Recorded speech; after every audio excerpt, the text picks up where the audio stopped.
Hello everyone, happy Wednesday. I was supposed to put a video up yesterday and had great plans of doing that.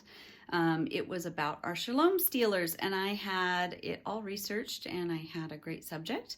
But I ended up, you can hear my husband working on the yard, but I had the day all set aside to do nothing but sewing, no customers, all of that kind of stuff. And in fact, I have a week of that because we had a few customers move their appointments and that was awesome. So I thought I'm just going to get a lot of sewing done and maybe some gardening in between.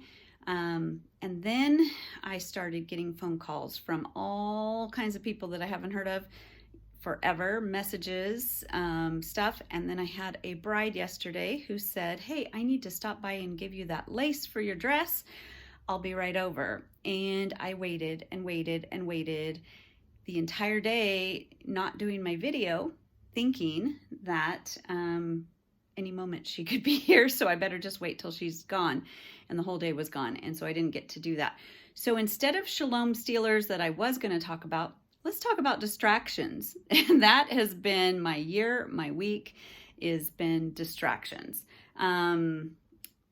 Yeah, I have never felt so distracted in all my life. And yet I want to talk about that being a Shalom Stealer, because just when you set some time aside for something like a week to just concentrate on getting caught up or having some quiet time or a day of rest, or whatever you have set your mind to, all of a sudden out of the woodwork will come all these distractions. And that is my week, if I set it time aside. And yet there's balance, which is what I was going to talk about, and I'll talk about it next week. And the balance is that sometimes God uses the interruptions and distractions. So I want to be open to interruptions and distractions. And at the same time, the enemy uses interruptions and distractions. So my question for all of you guys today is, how do you know the difference between a distraction or an interruption that is sent by God as opposed to an interruption or a distraction that is sent by the enemy to distract you or frustrate you, or to make it so you're not getting anything done, so you don't get a day off of rest and all that kind of stuff? So that's my question of the day, and this is going to be a very short video because I have a full day of stuff that I had planned today, and since I didn't get my video done yesterday, I don't have time for it today. So I love you all very, very much, and I'm going to leave you with two little videos I filmed earlier in the week about my seed trays and kind of an update on those, and kind of some advice I would give and something I would do different. So I just had those videoed from earlier this week and was going to throw them on a video, and then I didn't have a video to throw them onto, so I'll throw them onto this one. So that's my question of the day. How do you know the difference and what do you do about it? Distractions that are good, how do you be open to the good ones, interruption, distractions, and say no to the bad ones? How do you know the difference?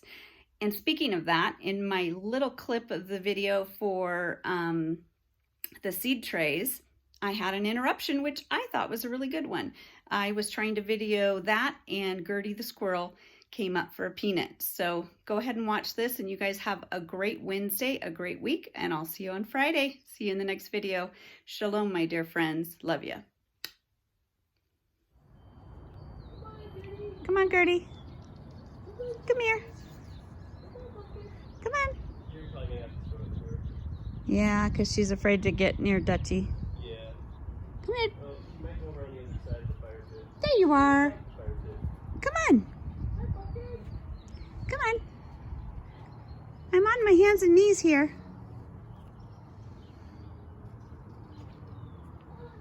Come here.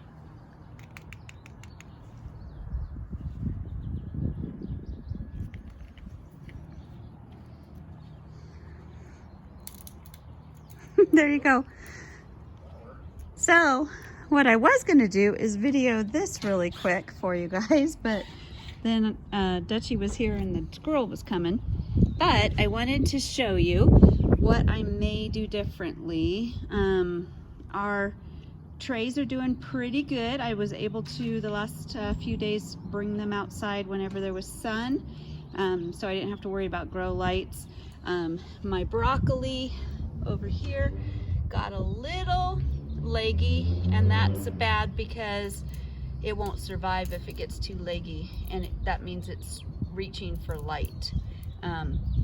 And the other thing I would do different is I didn't notice that these trays actually are all stuck together in these 3 here, the 3 6-packs, this way, this way, this way, and this way.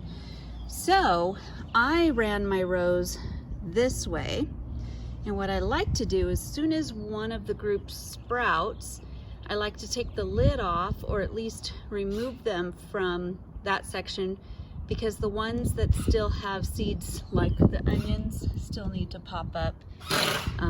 The watermelon still, it's about to pop up, but needs to pop up. So I would have liked to take the trays out, and my broccoli sprouted up first. I would have liked to take this row out and end up putting it, oh, I'm getting another squirrel. Wait, I hope I have a peanut. Here you go. Oh, this one's only has one. I don't know if you're gonna be happy with that. Here's another one in case you need one. Anyways, what I would have liked to do is take that out right when they sprouted, and then leave the rest with the lid on top. But I realized right after they sprouted that I couldn't take just the broccoli out by itself. So I think if I do this again, I've got a couple more that I may do. I think I will put the same ones this direction.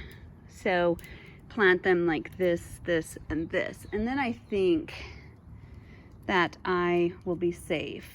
So anyways, I wanted to pop on here, and now I got a dog in my face.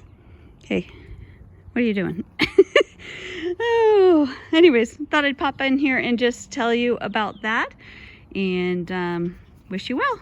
Have a great week. Okay, I can show you right here on the empty trays that I'm about to fill what I mean. See how these 3 6-packs, but you can't disconnect them here.